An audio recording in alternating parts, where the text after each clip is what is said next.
I'm going to start with some introductions. So I'll start with myself. So my name is Claire, as you can probably tell. I work on the STEP Support Programme. So I write all the resources on the STEP Support Programme website. I'm a marker. I mark STEP. I also mark A-level maths. In a previous life, I used to be a teacher. And in a previous century, I did the maths tripos. So I went through the interview experience a long time ago. But joining me today, we've got some mentors who've given up their time, who went through the interview process much more recently. So if I can ask my mentors to all just turn their cameras on. You might notice that we have some mentors who look like they're appearing twice, or we've got a mentor that says iPad. Just ignore that for now.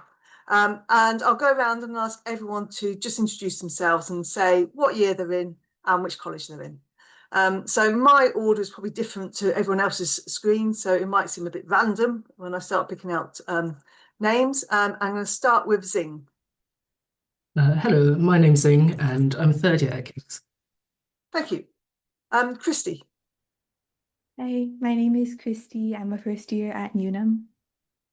Thank you. I've just lost my page. Josephine. Hi, my name's Josephine and I'm a third year at Selwyn. Thank you. Milo. Hi, my name's Milo. I'm a second year at Sydney Sussex. Gethin. Hello, my name's Gethin and I'm a second year over at Peterhouse. Chloe. Hi, I'm Chloe and I'm a second year at Murray Edwards. Thank you. Stephanie. Hi, I'm Stephanie. I'm a third year at Gonville and Keys. Henry. Hello, my name's Henry. I'm doing part 3, which is a fourth year at St John's. And we had Archie a second ago, but now I can't see him. Archie, are you still with us? No, hopefully Archie will rejoin us, but we also have Archie, who's a first year from Robinson. So we've got a range of different experiences. We've got some people who are now in their fourth year at Cambridge. Henry's been helping me out on these webinars for a long time.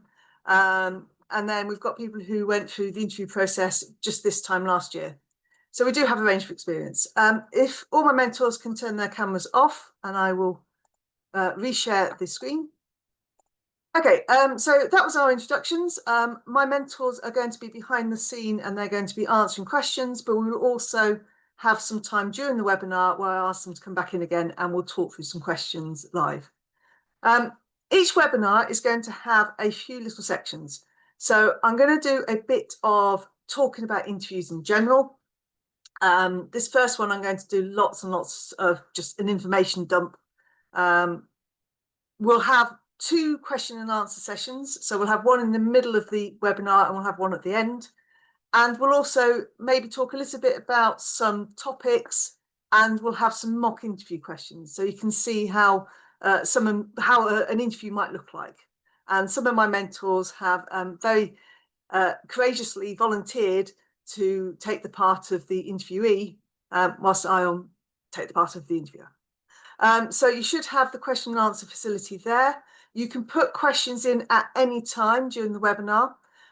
We'll answer some of those by typing in text. We'll also answer some of those live.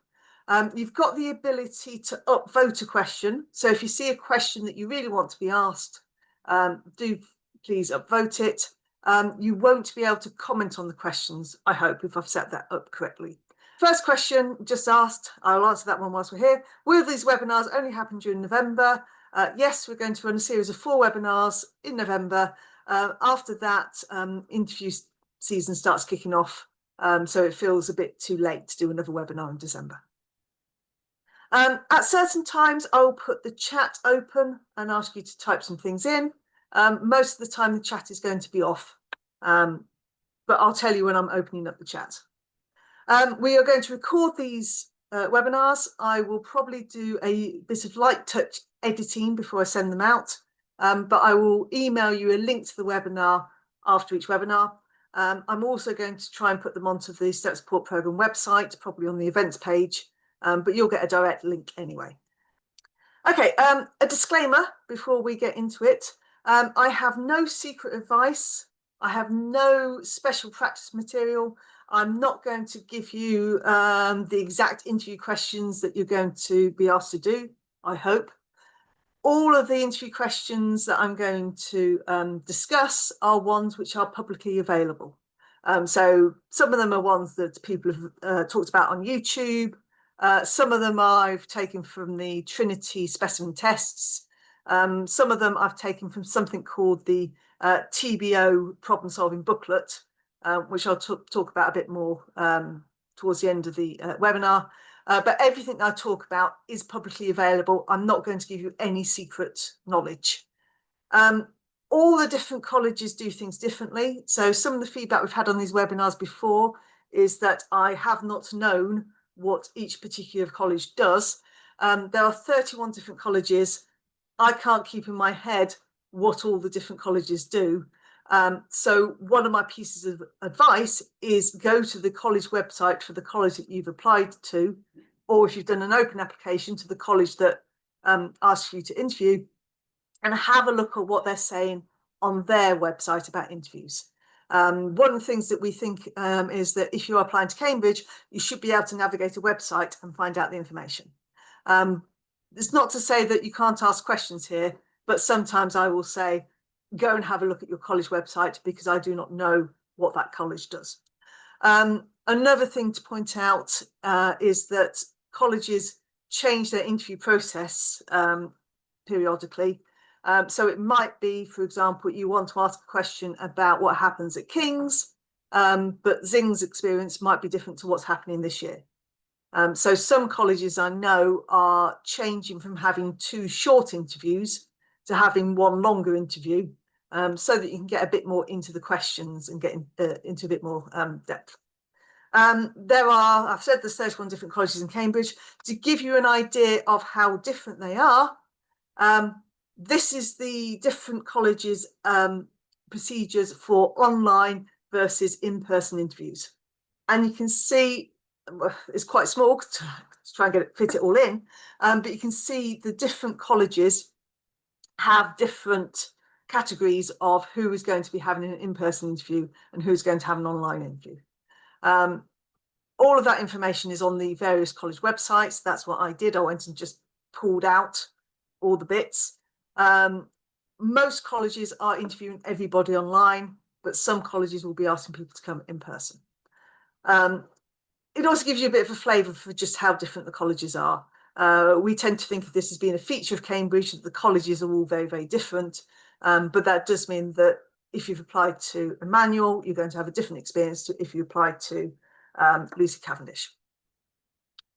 Okay, number 1 question, which I think has been asked already. When will I hear from my college about interviews? The honest answer is soon-ish. And it is a mammoth task for admissions tutors to arrange the interviews for all of the people who've applied to their college.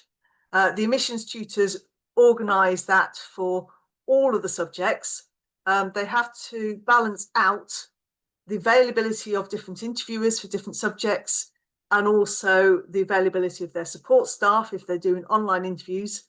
So you can't have all of the different subjects interviewing together on the same day because they haven't got the admin staff to actually facilitate logging people into Zoom, sorting out problems and this sort of thing. There are lots and lots of people to interview. I think it's about 2,000 people who apply to do maths at Cambridge.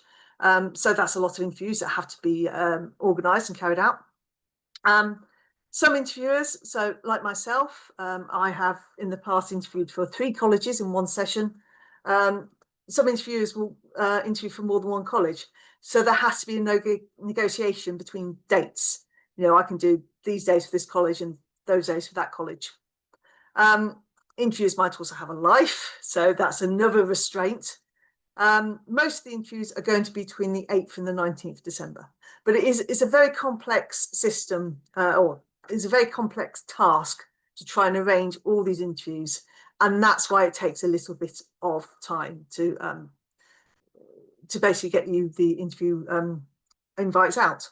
I did notice on, I think it was the King's website, they had a space on their website saying, we will write in this space when we have sent interview invites out. The The other colleges might do that as well. I just noticed it for King's. So do have a good look around your college website and see if they do something similar. And obviously, if you're applying to King's, don't write in saying, where's my invite, before they have put on the website, we have invited all the maths students. Okay, so hopefully you will hear within the next couple of weeks.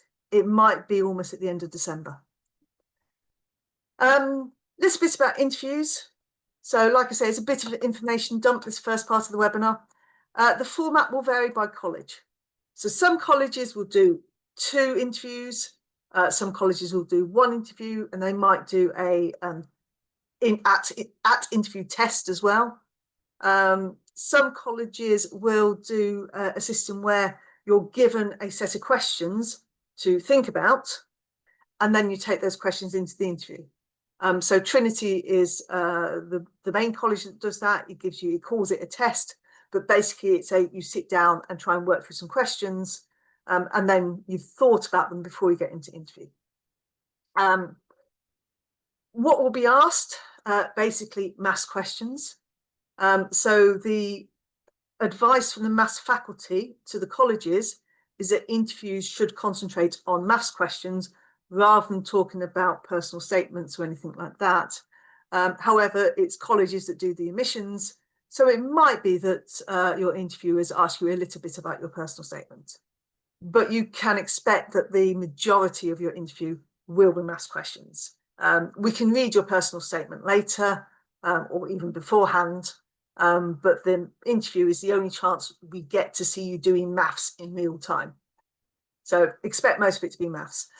It might be that you get 2 interviews and you're told that one is a pure interview and one is an applied interview.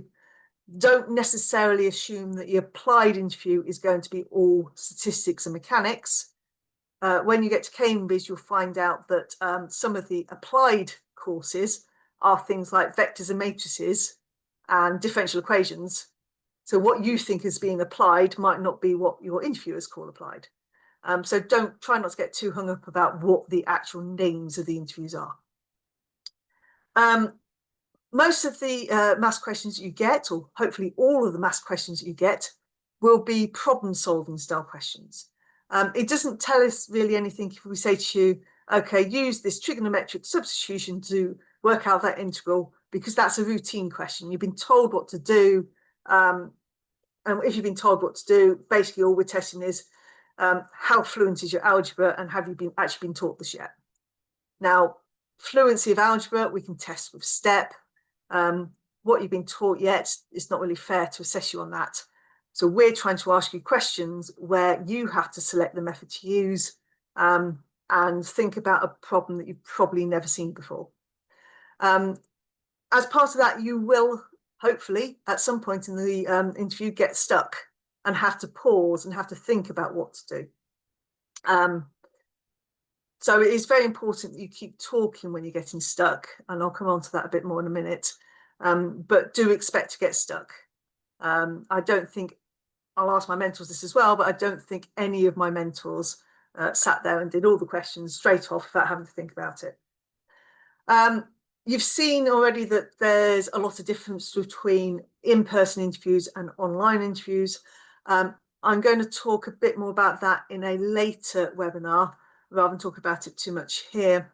But there are pros and cons to each of them. Some people much prefer an in-person interview. They like to visit the college. For other people, it might be a long journey, possibly starting off in the dark and almost certainly ending home in the dark. One of the advantages of online interviews is it is much easier to rearrange an interview if something goes wrong.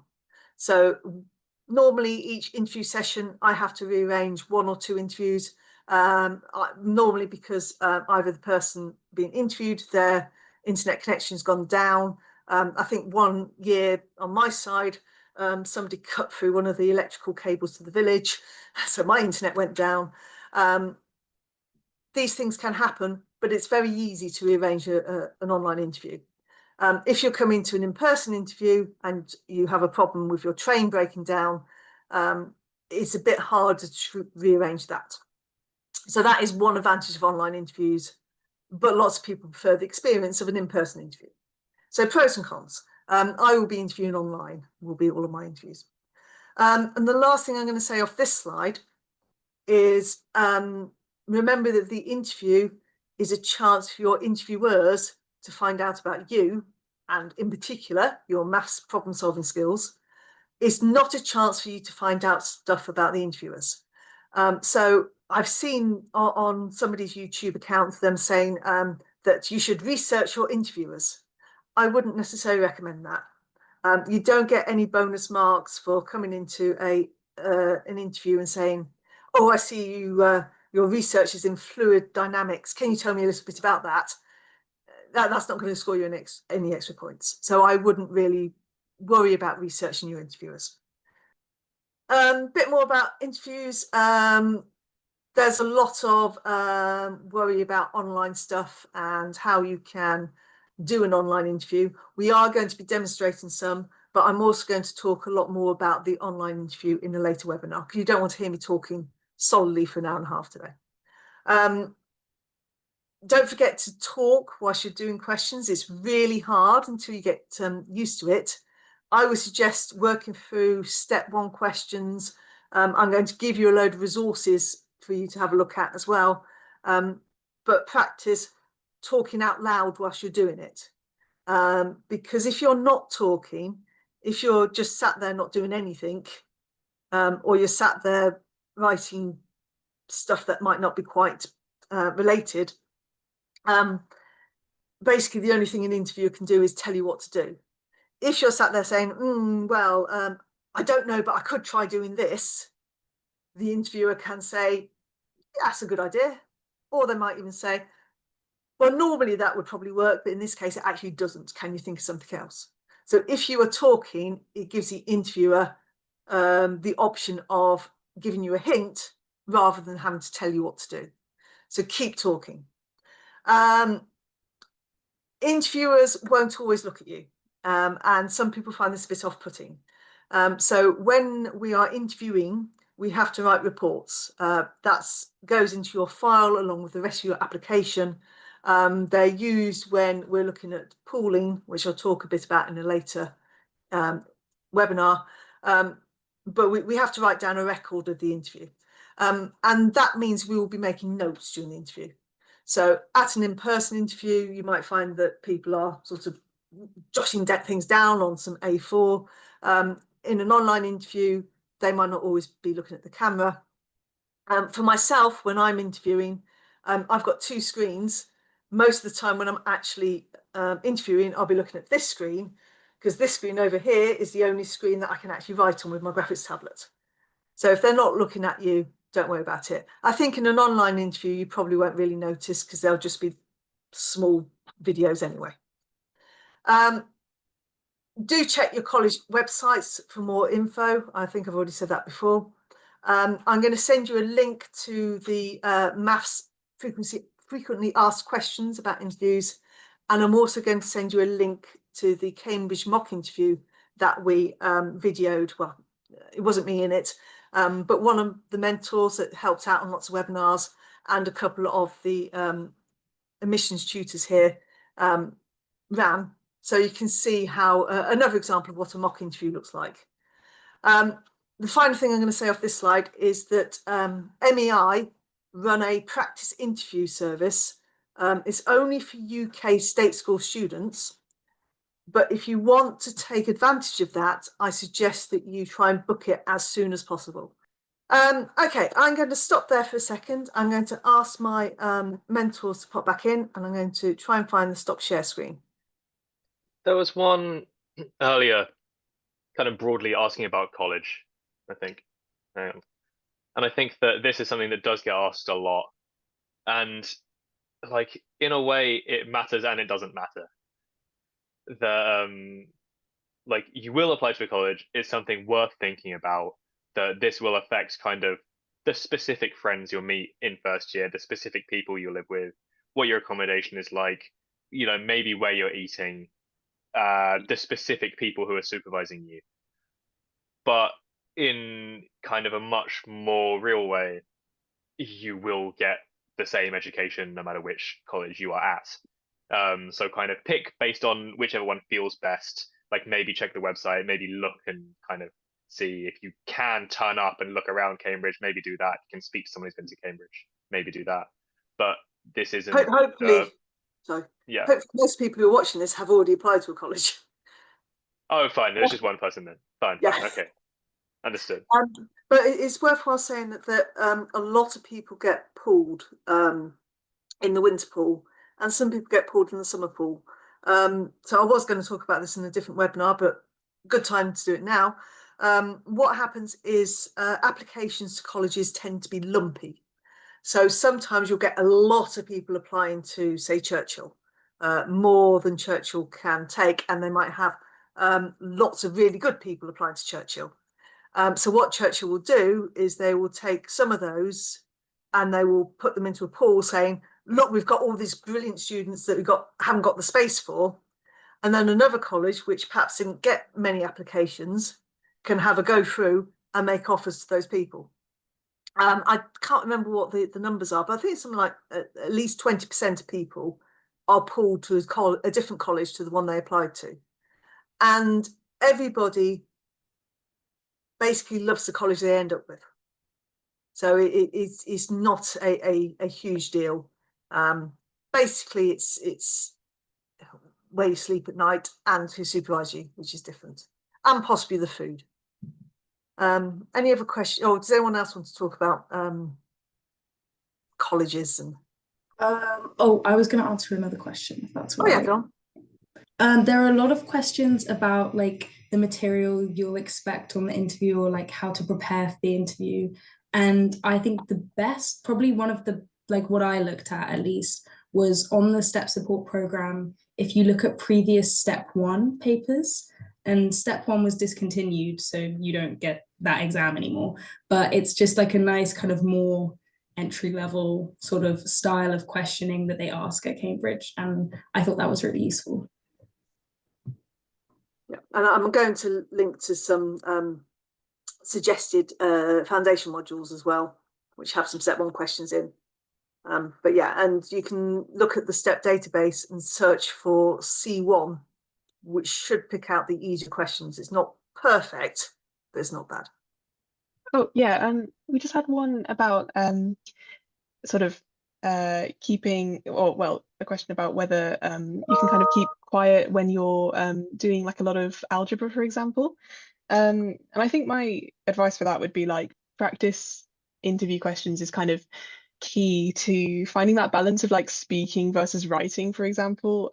I think, you know, speaking is great for like voicing ideas, talking through your logic, and it can kind of speed up the process of solving a question. But I think also writing is fine if you maybe can't do something in your head. I think the key is literally just to keep explaining what you're doing to the person across from you, and so that you can practice that in a lot of different ways. You don't have to have someone in real life who you know, you're always practicing interview questions with. I mean, I knew somebody who used to talk to her desk lamp when she was working through interview questions. So there's a lot of ways that you can practice this skill. Yeah, I'll go for a teddy bear instead, because at least that's got eyes. But hopefully most of the interview questions won't be lots and lots of algebra, because it doesn't actually teach us very much watching you go through streams of algebra. And like similarly, if in an interview your interviewer says, okay, let me just write out the answer to that bit for you, that doesn't mean that they don't think you can do the algebra. They want to get onto the interesting part of the question rather than the actual churn. Henry, I think when you were interviewed, you didn't write on anything. Is that right? Yeah, I believe so. It's John's. It's just fully spoken. So they'll ask you questions, and you have to kind of describe what you want them to write down. Or in the case of sketching a graph, you describe the kind of what you want them to draw. Yeah, and even colleges where hopefully you're going to be writing on a shared whiteboard, sometimes it goes wrong. In which case I have interviewed people where I've just asked them to talk me through what they're thinking, and I write it down for them, which can happen. And basically interviewers are used to interviewing in all sorts of different ways. Any other questions that we want to pick up on? Yeah, I've got a few that I'm like grouping together. They're asking questions about like generally how many people are invited to the interview, getting an offer. Is this college more competitive than the other? Like, how do the pooling things work? There is a website, if you just search like Cambridge admission statistics, it'll be the first link. You can just like find all of the numbers broken down by subject, by year, by college, number who were pooled, number who were taken from the pool. Don't spend all your time doing this. It's like it's not good for your kind of health. But it like if you're And it might curious, be it's there. different. Might be different this year. And it varies massively year on year. But like it's there. There you go. But that's why we have the pooling system, is to try and is to even out the lumpiness between applications. I think it's something like 70 to 80% of people who apply are interviewed, probably close to 80%. And then about 500 offers are made across the university. And there's about 255 places are the numbers. Part of the nice thing about the Cambridge interview process is that we don't make the final decision on the interview. So there might be somebody who's struggled a bit with a question conceptually, but we think they actually are still very good mathematicians, and we can sort of balance offer. Perhaps they didn't do quite as well at interview, but we can give them a step offer. So the interview is not your last, is not the final decider, if you like. Somebody's asked, can people who missed the sign up still sign up for the webinars? Yes, ask them to email me at step@maths.org, whatever it is, the email address. If you ask them to email me, I can sort them out. I think I will just sort of try and talk about difficulty, because there's quite a few questions about I can't do interview questions yet. If you look at sample interview questions, or if you look on YouTube for, yeah, this is my maths interview question, what you're not getting really is the interviewer hints and nudging you along, and this sort of thing. So an interview question that you've just seen written down as one line is very different to an interview question that you're doing in real life. And the interviewer will steer you and help you. They might also change the question a bit depending on where you're going with it. So it's a very sort of tricky process to replicate. So don't worry too much if you're finding the interview questions hard. Just doing problem solving and getting stuck and getting used to being stuck is the most important thing. The other thing I'm going to say is I've seen a lot of YouTube maths interview questions with the comments underneath saying, isn't this a bit easy for a Cambridge interview? And I know some of the questions that have had those comments have been real Cambridge interview questions, especially because one of them is one I wrote. Again, it's very different looking at somebody working through a solution and it all looks really easy, to be presented a problem and you have no idea how to do it. So the fact that it looks easy when you're watching somebody else who already knows how to do it does not mean it's easy when you see it for the first time. So try not to worry too much about people saying, well, isn't this really easy? Okay, any more? There's lots of questions that I will come to at the end of the session as well, but any more questions that we want to talk about as mentors at the moment? There's stuff about how do we decide who to invite for interview? That's very much a college by college basis. Okay, we'll come back to Q&A again at the end. There's lots of brilliant questions coming in. Are there any sorts of interview style questions that you recommend? I'm going to talk about that at the end. If I can ask my mentors to disappear again, I'm going to talk a little bit about equations, and then we're going to do some mock interviews.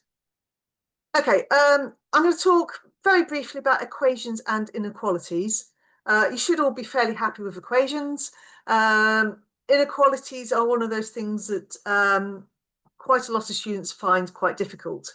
And it's probably because they've met inequalities in GCSE and they've been taught a couple of rules, but they haven't really thought about why those rules work or what other things they can do to inequalities. So first thing with equations, factorization is your friend. When you are doing GCSE, you tend to think of simplifying as being getting rid of brackets. Most of the time, A-level and beyond, putting brackets in is the way to go. And I'll probably say factorization is your friend quite a lot. And I've written it when I've written out step solutions. But most of the time, when in doubt, try and factorize. You hopefully have met the factor theorem.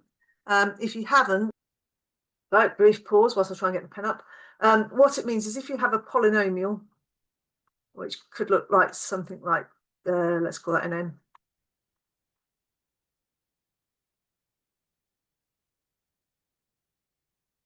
So this just means some number times x to the n plus some number times x to the n minus on, plus lots of other things, plus some number times x plus some number. Some of those could be 0. If you have a polynomial like this and you do p of 2 and you get 0, that means that x minus 2 is a factor. But you can also use that for not numbers. So an awful lot of step and interviews and stuff like that, we don't tend to do very much with numbers. We do sometimes, but not always. You might want to try and factorize a cubed.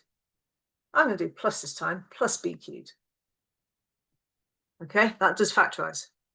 If you put in a equals minus b, you get minus b cubed plus b cubed, which is 0. Therefore, a plus b is a factor. If you rearrange this, you get a plus b equals 0. So that means I should be able to pull out a factor of that. Now I want to get an a cubed, so I better have an a squared there to give me an a cubed. This is where I'm likely to go wrong because it's late at night. I probably want a b squared so that I get a b cubed. Okay, now I like that. This gives me a b a squared, which I don't want. So if I put in a minus ab, that gives me a minus a squared b, which is good. If I do, what haven't I done? I haven't done that times that. I get minus ab squared, and that cancels out with this one. Let's try that out a bit neater. So you can use a factor theorem to see whether or not something is a factor. Be careful about dividing something that might be 0. Very easy example, if you've got, say, x squared equals 5x, and you divide by 0, you get x equals 5. But of course, we know that if you have x squared minus 5x equals 0, that gives you x equals 0 or x equals 5. So just check you're not dividing by something which might be 0, because you're going to either lose solutions or just get into a general horrible mess. Some operations preserve the inequality sign, some operations don't. And I'm going to actually do some audience participation here. So hopefully I haven't sent everyone to sleep yet. I'm going to try and turn the chat on if I can. There we go. I'm going to ask you in the chat to write down any operation that you think preserves an inequality sign. So things like adding 2 to both sides. Okay, I've seen lots of things that I agree with. I think I might have seen it flash past, but can anyone explain why some of these things preserve the inequality sign? So there's quite a few people who have put in increasing functions. An increase in functions is the answer. So if I have, so we know that adding 2 preserves the inequality.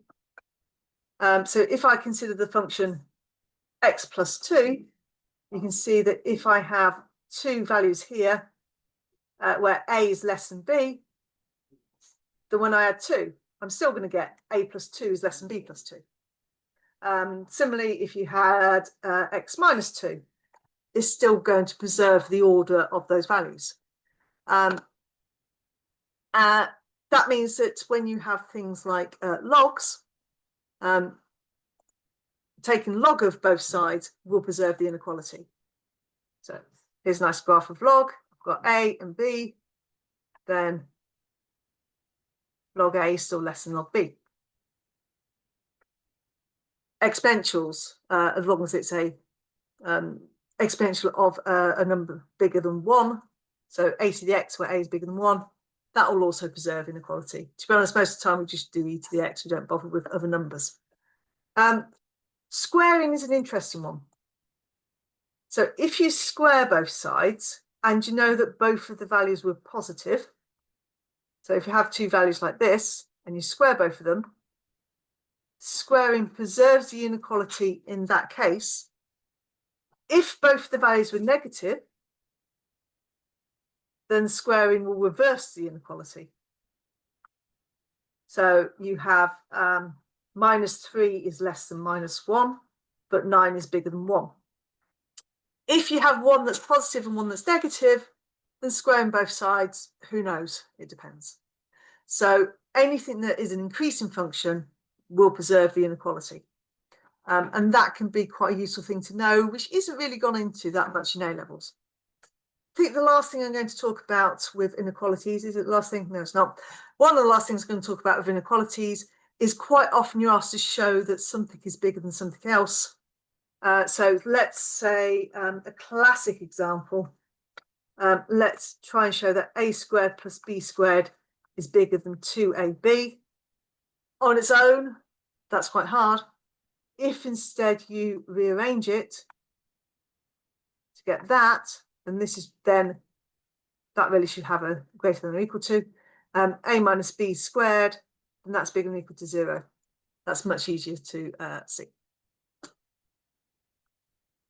Okay, so that was a little bit about equations and inequalities. Things to think about are factorising. I've seen lots of interviews where people haven't thought to try and factorise, but it could be really, really helpful. And be a bit careful with the inequalities. I'm going to do possibly one, possibly two examples, and then we'll do the mock interviews.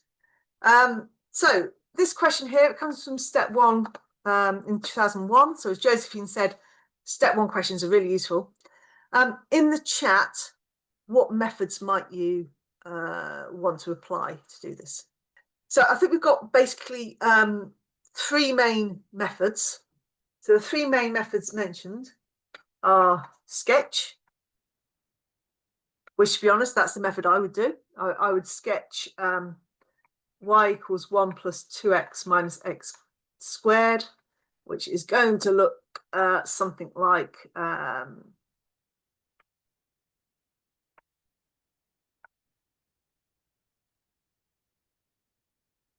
think it's going to look something like this.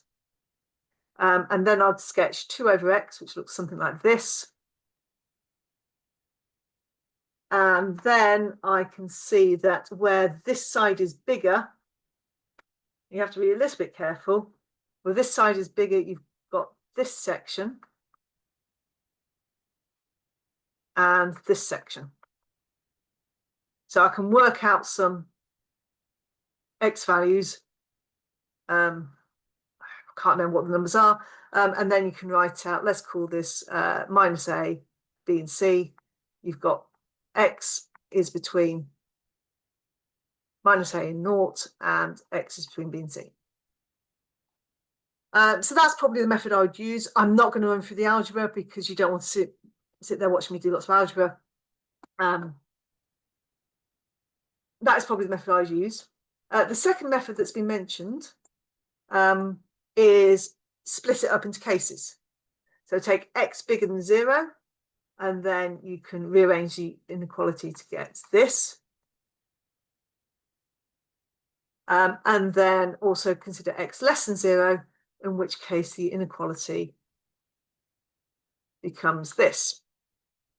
You have to be a bit careful with that, in that the only solutions that are valid on this side are solutions where x is bigger than 0, and the only solutions which are valid on this side is where x is less than 0.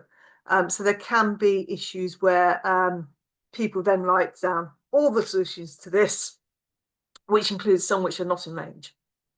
So that method, oh, did I forget to multiply by the x? Yeah, sorry, thank you. Don't be afraid to correct your interviewer as well. So we will make mistakes where we lose something. Don't be afraid to say, shouldn't that be a 2x squared? And an x cubed, yeah. Thank you. Okay, so that method also works. Needs a bit of care. I wouldn't tend to use that method because I think I would probably neglect to do something. The last method, which is a very neat method, is to multiply everything by x squared. Now, there's a possible problem that you might end up with some extra solutions.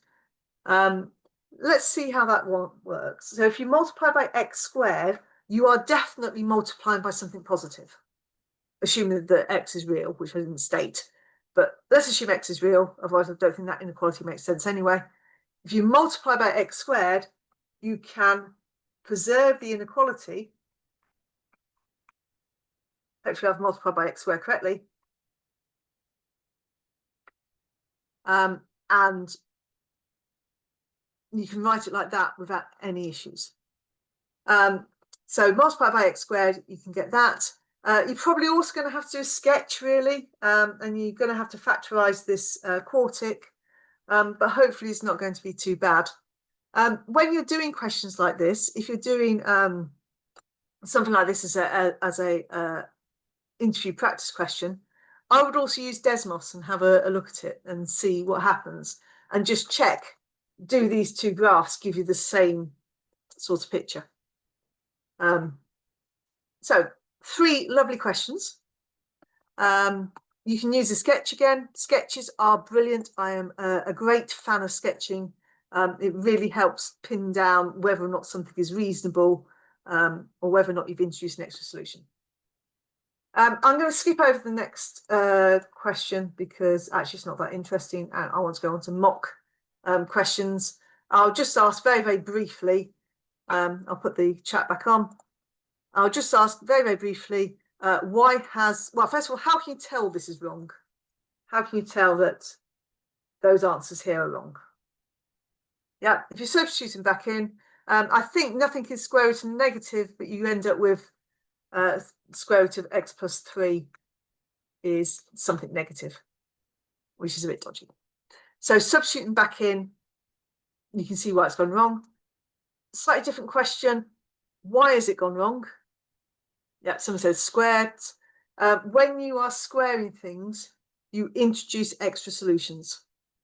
Okay, very simple example. If I have x equals 3, that's a very boring question, isn't it? Okay, if I have x plus 1 equals 3, slightly more interesting, then I've got a solution x equals 2. If I took that equation and squared it, I get x squared plus 2x plus 1 equals 8. So x squared plus 2x minus, sorry, why is that 8? Minus 8 equals 0. And I get 2 solutions. So when you square, you get extra solutions. If they're asking you to find all the solutions, I think this question came from step 1. So the assumption was that they were real solutions. In an interview, if you're not sure, ask. Yeah, so you could say, do you mean all the real solutions? At all times, if you're not sure, ask. How could we show that this has no solutions? It doesn't have any solutions. How could we show it? Hey, sketch. Lots of the time, if you're not sure, draw a sketch. It helps in lots and lots of cases. I think we had a question asking, is it true that graph sketching is a popular interview question? Yes, it is. But you can also do graph sketching even if you're not told to sketch a graph. It can help you understand what's going on. I'm going to ask Archie to join me, and we're going to run through an interview question. Hello. Hello. So I'm going to ask you to consider a function, which I'm going to try and remember what it is. X to the power 4 plus 2x cubed plus 3x squared plus 2x plus 1 equals 0. Well, it's an equation rather than a function. And I want you to tell me whether or not there's any real roots of this.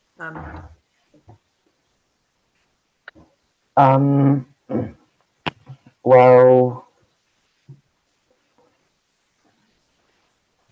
the first thing to notice is they're all, because all the coefficients are positive, if we're going to have any real solutions, then we'll need x will have to be negative for it to be real. Because if you subbed in a positive value, you get something positive. We could try subbing in a value and see if we get something negative. And then, so I might try -1. That gives -1 to the 4 plus 2 minus 1 cubed. So I'll see if this gives us something negative, and if it does, then we know it must have a solution in between -1 and 0, because if you sub an x equals 0, you get something positive. So here we get 1 minus 2 plus 3 minus 2 plus 1 equals 5 minus 4 equals 1. So that wasn't particularly helpful because we didn't get anything negative. If you did get something negative, what would that tell you? It would tell you there must be some point where the function crosses the x-axis because it's a continuous function.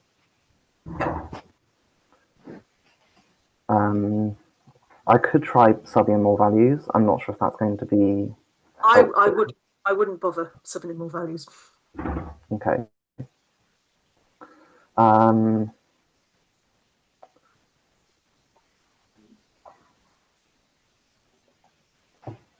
We might want to try dividing by x squared because the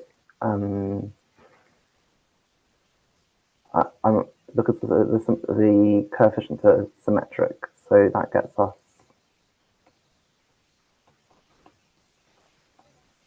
what that tells us is that if x is a solution, then so is 1 over x to this equation, because you've got the exact same coefficients in x and 1 over x.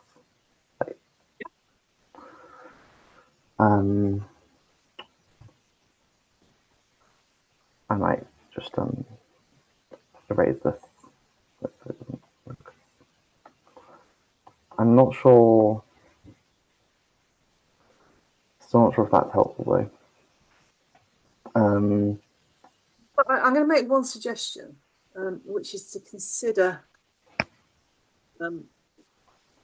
this substitution.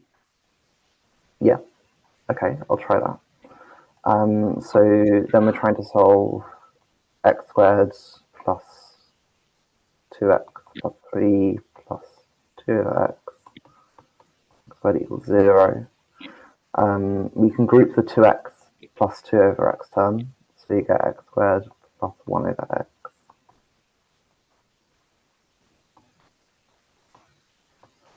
And so this thing here is z.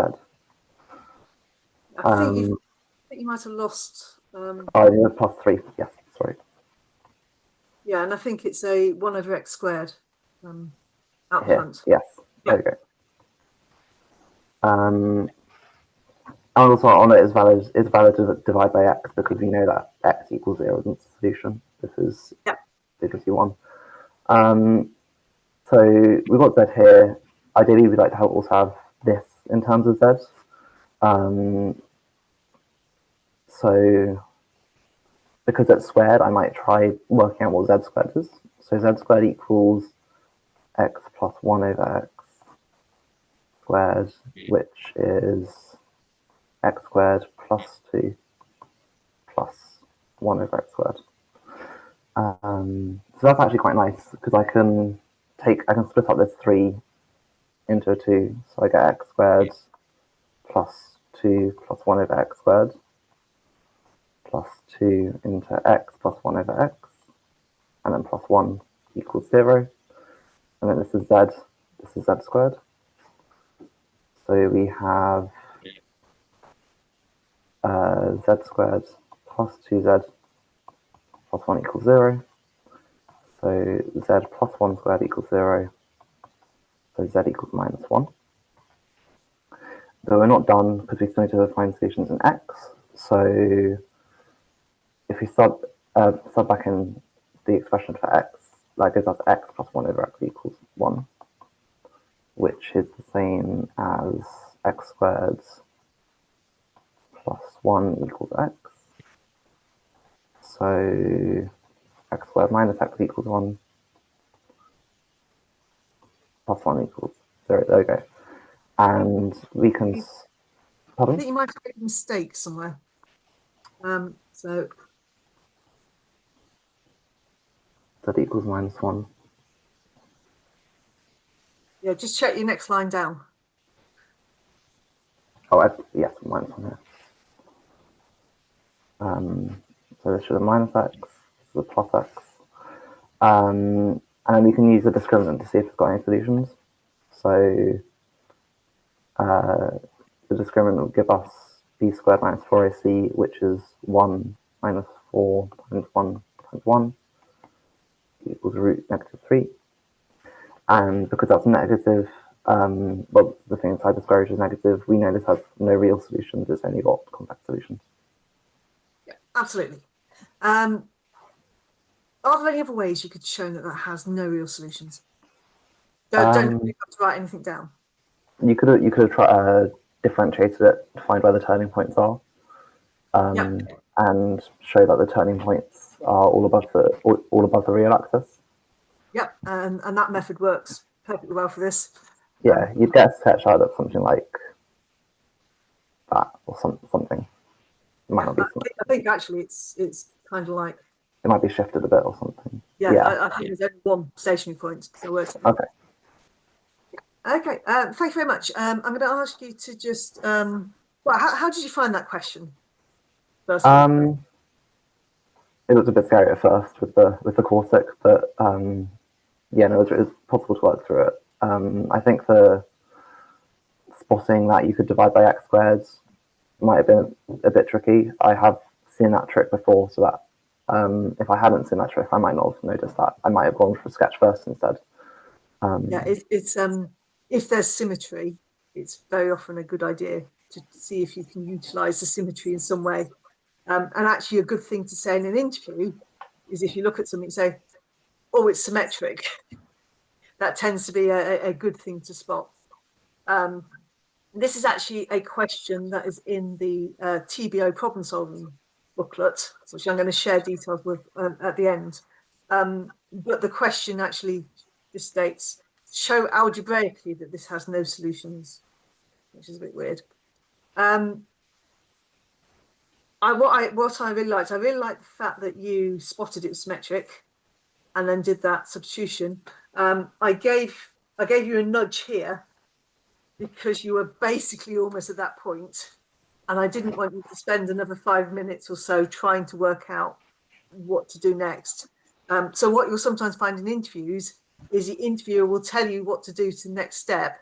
That's partially because the interviews are quite time pressured and they don't want you to be floundering about for too long. You had the bright idea of noticing that you can divide by x squared. Just give you a nudge so you can complete it.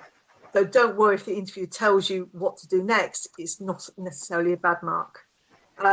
You'll notice also that I didn't stop you putting in negative numbers. I knew it wasn't going to work, but I didn't stop you. And I could also ask, okay, what would it have told you if that was negative? So I can test something else. Don't think there's much else to say about it. The only thing I will say is this equation here looks kind of like the equation that gives you what they call the golden ratio. So if I just swap that to this, that equation actually gives you the golden ratio, and you'll see that cropping up a lot in these sorts of questions. Yeah, okay. There's quite a few stat questions on the golden ratio. It just pops up all over the place.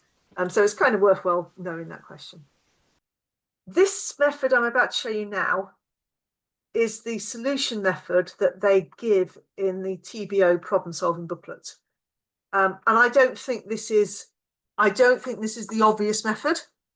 And I would not have thought about doing this. I would probably have done either the sketch method or the dividing by x squared. So when you're using resources, don't worry if you're doing a different method to the one that they've shown you. So this is the method that they show in the booklet that this question came from. And it's to basically say, okay, I can take out an x squared, an x power 4 plus an x cubed plus an x squared.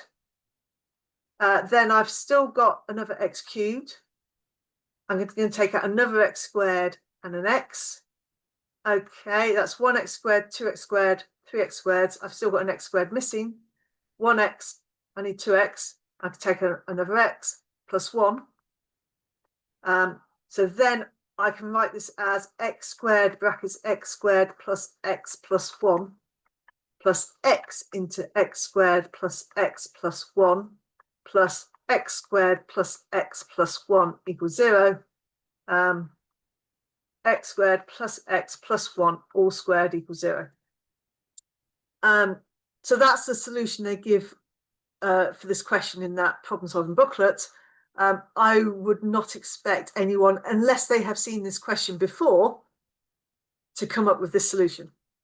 It's very neat, it's beautiful, it's a lovely solution. But if you did that in a interview straight off, I'd probably assume you'd seen this question before, and I'd ask you something else.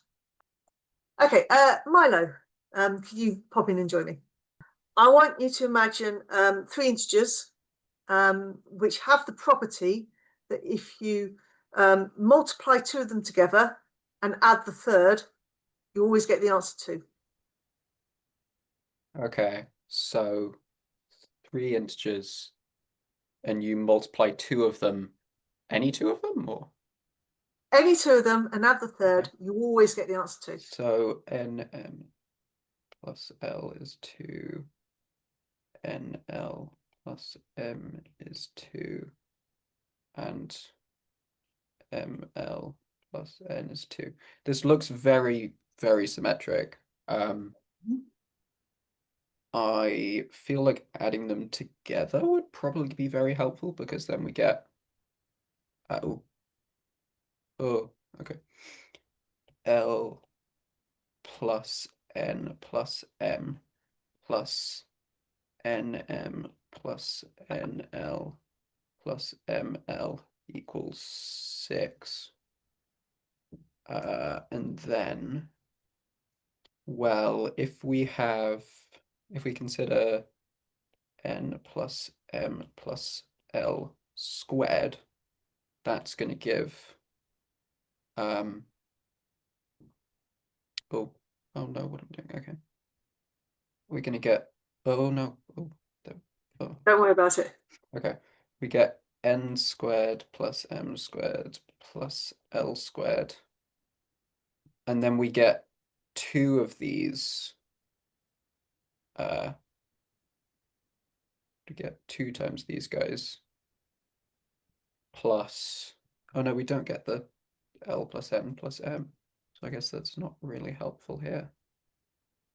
I can't see how that's going to be helpful. I'm trying to think about it at the same time, but I don't think that method's going to work. So instead of adding them, I'll try something else. Okay.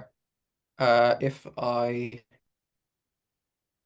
multiply all of them together, that seems like I wouldn't do that either. That seems very messy. Well, if we have L is odd, maybe, then we would need N and M to be odd, and so I guess that does work, but that doesn't really give anything, I don't think. I think, yeah, they'd all need to be the same parity, but that doesn't help much. Can we try, I mean, we can try L equals N equals M equals 1. That works. That's the solution, yep. It's always nice to know they've got a solution. Yeah. -1 doesn't work. And obviously 0 doesn't work. And if you have, I mean, I guess you could do something with substitution. So you have, Well, maybe doesn't, I haven't checked. I wouldn't say this bit in the interview. I haven't checked this through to see if it works. But let's try, instead of adding all three, what happens if you just add 2 of them? okay, well, then we would have L plus M plus, let's just take the first 2. You get L plus M plus, we have NM plus NL, NL plus NM, and that's equal to 4. And so now we can factorize here. We get, what do we want to factorize? We get, I think the n looks useful. If you have n times m plus l, and also just an m plus l equals 4, and so that becomes m plus l times n plus 1 is equal to 4. And that's going to be the same for, you can swap, by symmetry, you can just swap any of the n's and m's and l's and stuff. Yeah. So, well, since they're all integers, we know that. Did I say they're integers? Did you say they're integers? I think I said numbers. Oh, I thought you said integers. My bad. No, that's absolutely fine. I can't remember whether they are necessarily integers for this one. Okay. There's an extension where they don't have to be. Okay. Well, but I mean, factorization is your friend, which is brilliant. Trying to solve this sort of equation, that looks quite tricky. difficult, I think. Yeah, especially because you have 3 of them. Yeah. What would be an easier equation to solve?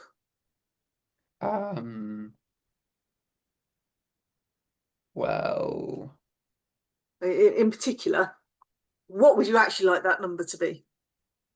You'd want that to be 0. So if you rearrange it, you get L plus. I wouldn't do that. I wouldn't do that. No. I'm trying to give you a hint.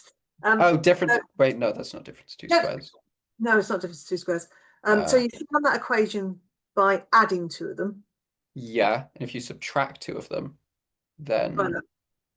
Oh, yes, of course. Okay, and then you would have, let's just take the first one and the second one. And if you do the first minus the second, then you'll get nm plus l minus nl minus m is equal to 0. And so what's a good, I think here the factorizing out the n seems more useful because that's kind of the one that appears, there's yeah. Anyways, that'll give an m minus l, and then that's plus l minus n. Have I got these the wrong way? L minus m, I think. Is it? Oh yeah, L minus M equals 0. And so that's going to be, this is equal to minus M minus L. So then in the long run that gives, oh, okay. That's fine. N minus 1 times M minus L is equal to 0. So we either need, if we have all, this is going to be true for all of them. So if we have like n is equal to 1, then we would either need m is equal to,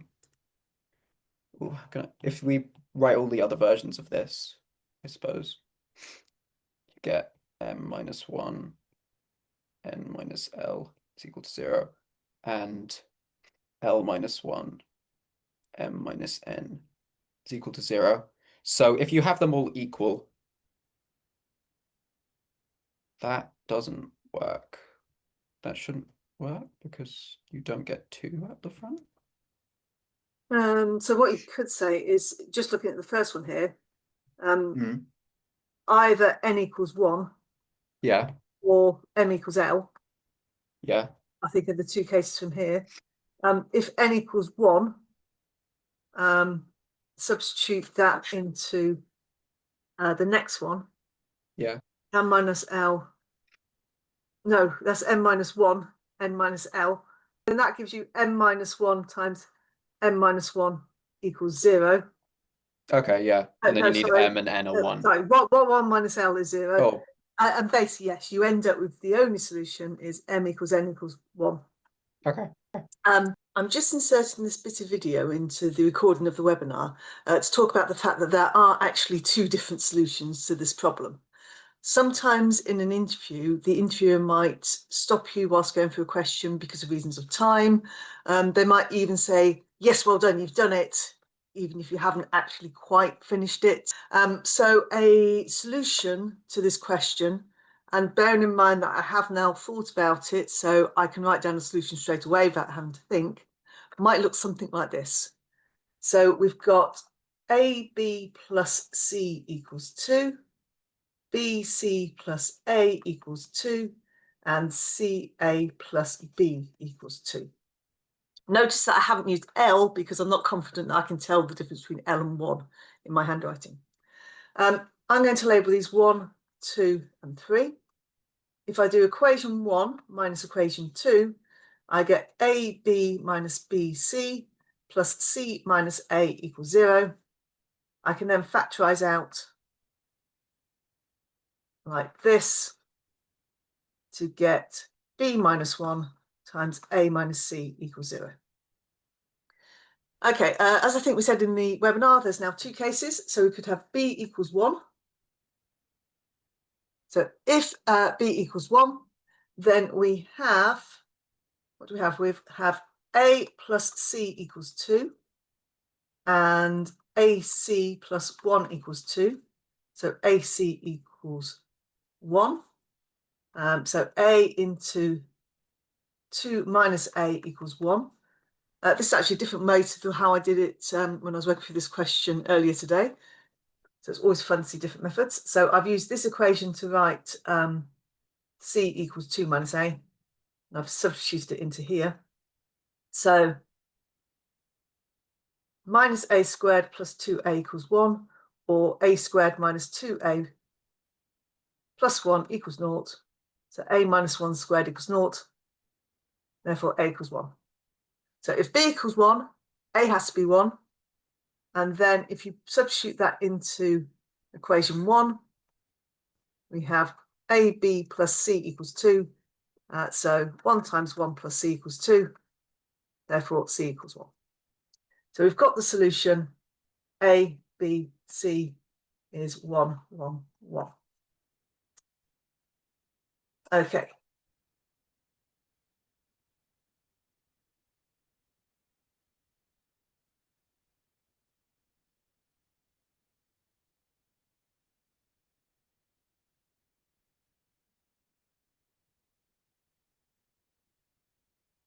So that's one solution. There's actually a second solution as well. So we've done the B equals 1 case. If A equals C, then we have equation 3 becomes A squared plus B is 2. And what's another good equation? We've also got A brackets, sorry, AB plus A equals 2. So I've used equation 3 and equation 2 to get those 2 equations. Does that help me? Well, I can substitute for B.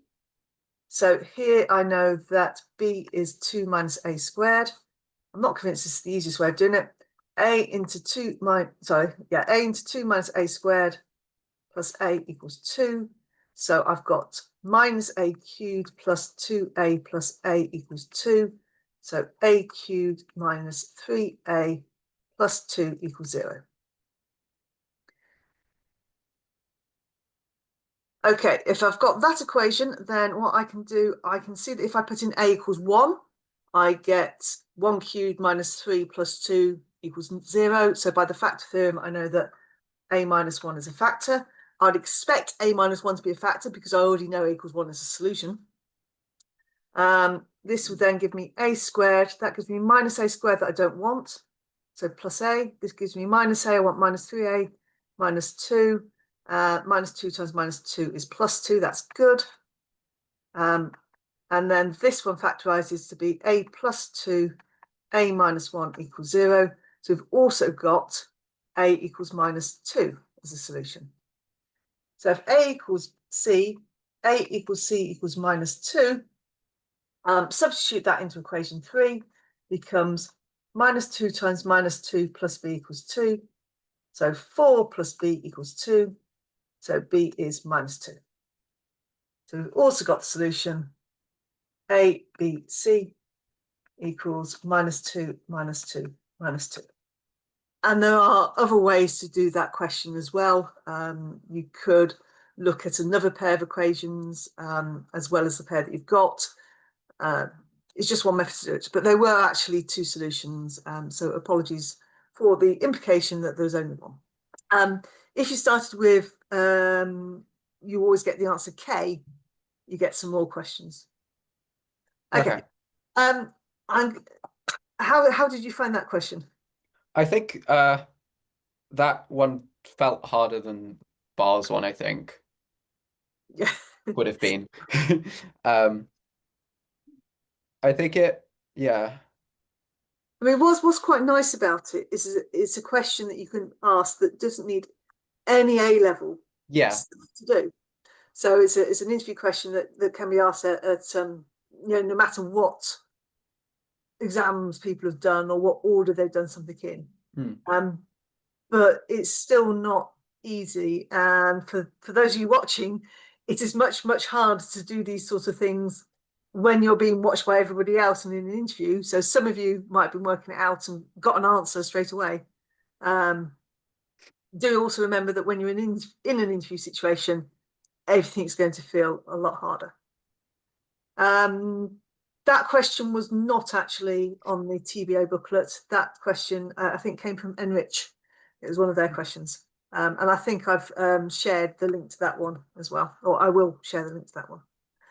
Okay, we've got about 30 minutes left. So thank you very much to Archie and Milo. You can now disappear again, Milo, for a second. It's really hard to do that sort of thing, especially with 430 people watching.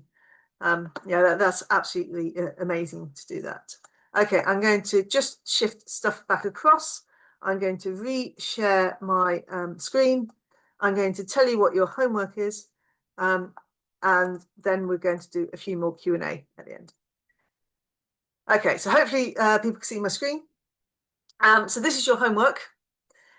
Your first bit of homework is to go and look at the website for the college you've applied to. If you've made an open application, then you'll have to wait until you find out which college is interviewing you. But that's the first piece of homework. The second piece of homework, and I'm going to send you the link, you do not have to write this down, but is to watch the Cambridge mock interview. And at the start of the next webinar, we'll talk about it a bit, or I'll talk about it, and I might ask your thoughts on it as well. I've got some other ideas for practice. So there's some STEP support program modules. Go onto the STEP database, and if you search for C1, it should be the questions that only need the first bit of A-level maths. However, there are some questions there that involve expectation, which I don't even think is on single A-level maths anymore. So it's not perfect. If you search for C1 and S1, that should pick out all the step 1 questions, which don't need a lot of maths, theoretically. There's some Enrich collections of problems. So some of them got some nice equations. There's some logic ones and some proof ones. A couple of suggested step questions. And finally, the TBO problem solving booklet. This is a booklet of 150 or 151 interview questions.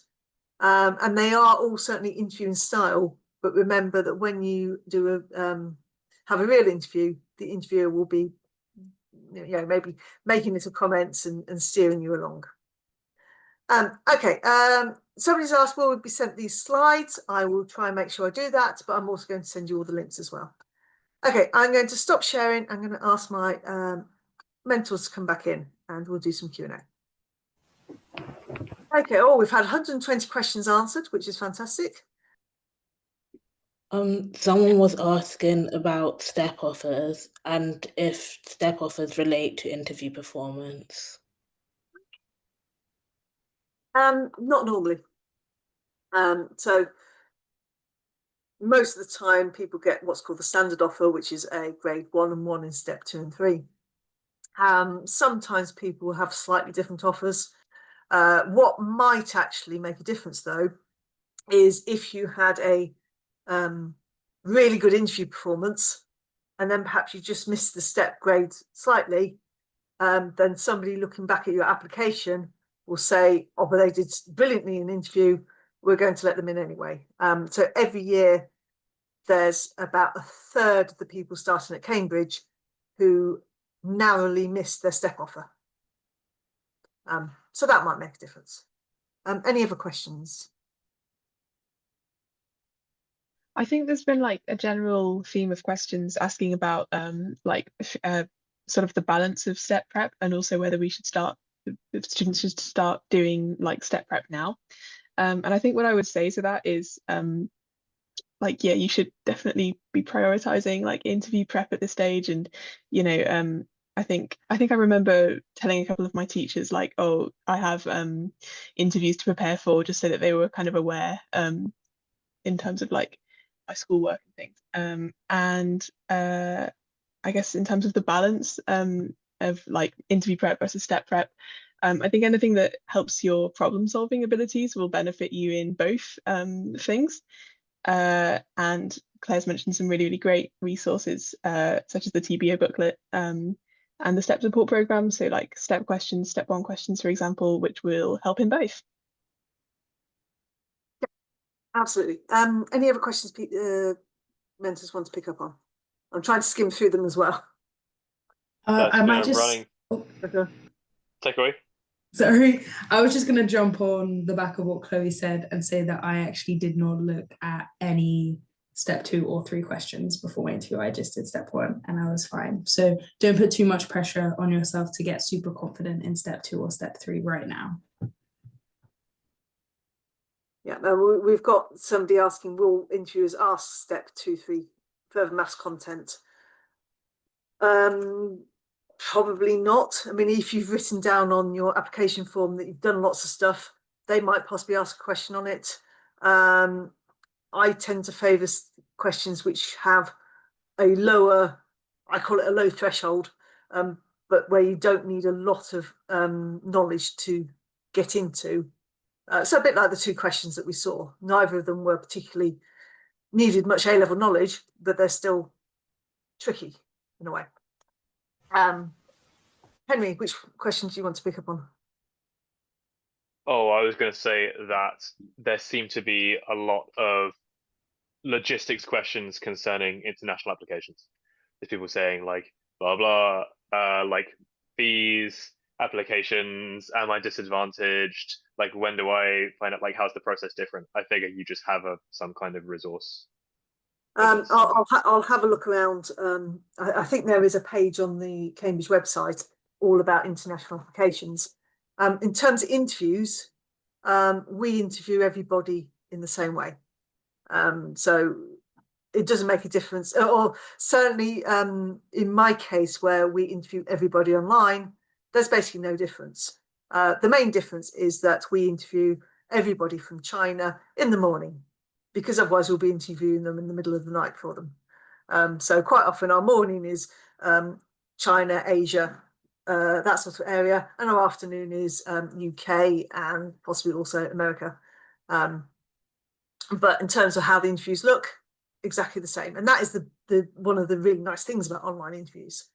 Other colleges, you'll find that maybe the UK students are interviewed in person and the other students are interviewed online. But all colleges are used to doing online interviews now. We had to do them. So that there really isn't any difference in terms of interviews. In terms of fees and things, I'm not involved with that, so I can't really say. But if I can find out some information, I'll share it. Do international students have a higher offer for STEP? Not necessarily. Something called the flexible offer, which I think somebody's mentioned, that doesn't tend to be applied to international students. That tends to be for students that come from areas of the UK which traditionally do not send many people to university. So the flexible offer is used by some colleges, not all of them, and it basically says that you either meet the standard offer of A star, A star, A, and 2 grades 1s in step 2 and step 3, or you meet the offer A star, A star, A star, and a grade 1 in one of the step papers, but you must sit both. Yes, there's a few colleges that use it, and they will use it for some of the applicants, but it doesn't tend to be international students for that. But obviously everybody is assessed on their application, and you might have international students that have particular circumstances which might make the flexible offer actually appropriate for those people. I'd like to hear mentors' opinions on whether it's hard to do problems inside interviews or outside. It's Inside interview. Sorry. Okay, does anyone think it's hard to do a problem outside of an interview? No, okay, I think in some sense, if you're kind of really being austere with yourself and you want to do it without hints, then like you can really get stuck in a outside interview in a way that doesn't happen in an interview. The interview's just like that somehow doesn't feel as bad. I'd recommend like if you can, if it's available, try and get like 1 or 2 practice interviews done. Maybe you don't need more than that. I suppose you hit diminishing returns quite quickly, but like staying calm is big. That's a big factor. When it comes to practice interviews, like even just getting your friends to ask you an interview question can be really helpful. Like it doesn't have to be with an actual experienced interviewer. I think also worth saying, like, there is an interviewer there to sort of help you out every so often if you do get stuck. Because you might find yourself doing practice questions by yourself, where you're sort of like, I don't know what's going on. Whereas the interviewer probably has seen what you could possibly do with the question to sort of lean you towards the right direction. Yeah, and stop you going down the wrong direction. I mean, they might. So like with the equation question, I let Archie stick in -1 first, even though I knew that wasn't going to help. But then I stopped him from doing any more. So they will try and stop you going down a path that's not going to help. And that means that don't worry if the interviewer stops you from doing something. They know already it's not going to work. They might say something like, nice idea. Lots of times in this sort of questions that would work. In this case, it doesn't. So let's try something else. But don't worry about that. And also one thing, if they end up like just nudging you or even just giving you the answer because they're low on time, that doesn't necessarily mean you've done badly. It just means either they've run out of time or what you're trying, unfortunately, just doesn't happen to work in this case, even though it might be a valid method for some other interview question or just step question generally. I'd like to add something that is sort of related, but on a more general piece of advice. When you're in an interview or when you're taking step, you want your mind to be as clear as possible.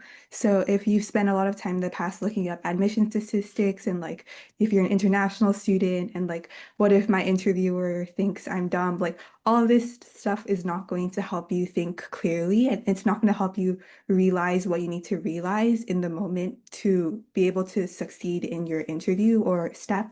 And so I think good advice would be to just assume the best intention. Don't try to be bogged down on things that you cannot control. Like you cannot control if you're an international student or whatever. So just don't worry about all those things.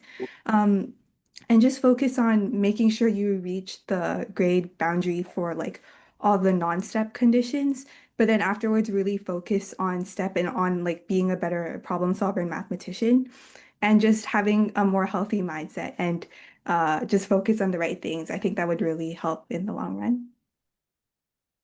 I've got a nice question here, which I'm going to change the emphasis slightly. As for our mentors, if you can remember, because some of you it's a few years ago, did you feel that you'd done well in the interview after you'd had it? No. I had failed to sketch arctan of X for like a solid minute. Right.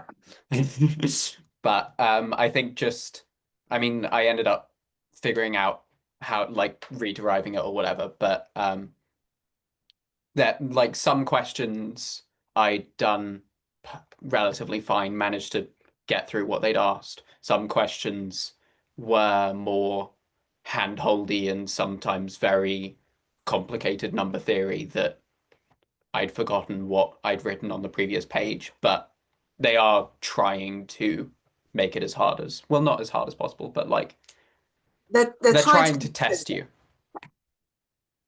Yeah. Did anyone think their interviews were easy or come out thinking, yes, I nailed that? I was pretty happy. You're pretty I was pretty happy. You're Okay, always no, very happy. it was. I remember one question specifically. I feel like they had tried to squeeze in at the end, and there wasn't quite enough time to get through. So he asked me a question. I said something that was wrong, and I got stuck. I was like, I don't know. And he went, oh, and just like then he did the whole solution in front of me in the last 2 minutes, and it's like, well done, off you go. I was like, oh god, that that felt bad. Like I thought the rest of it went really well, and that felt bad. You're never going to come out fully happy. That's an interesting point, though. So in terms of fairness, within a college, we're supposed to make sure that every interviewee gets the same amount of time for their interviews. Yeah. So if somebody has got through 2 interview questions and we've still got 3 minutes spare, then quite often we'll try and ask a sort of filler question so that everybody's had the same amount of time being interviewed. The downside of that is if you then go in the wrong direction, then there's no time to pull you back. So if you get a situation like Henry's, I wouldn't tend to worry about it. I'm going to do one more question, and then I'm going to stop and send out some emails, and I'm going to try and look at lots of the questions that have been asked already. And this is a question which is about women's colleges. So those of you who are at women, so we've got Murray Edwards and Newnham represented. How do you feel about being in a women's college? I really like it. I applied here directly. I think in terms of what kind of motivated me was, I mean, I'd been on a STEP summer school at the college, and I quite enjoyed it here. And also, and this was back in the summer between year 12 and year 13. And I think I also kind of decided I wanted to be somewhere with more female and non-binary mathematicians, just because I quite like having, I suppose because the ratio of women and non-binary to men in Cambridge maths is not, the ratio is not where we'd like it to be. So I wanted somewhere that would kind of prioritize this kind of environment, which is something that Murray Edwards and Newnham do really well. Yeah, I've also really enjoyed being in a women's college. I think especially like adding on to Chloe because we're studying math, right? Like it's much easier to find a community of girls that you could sort of reach out to if you're in a women's college.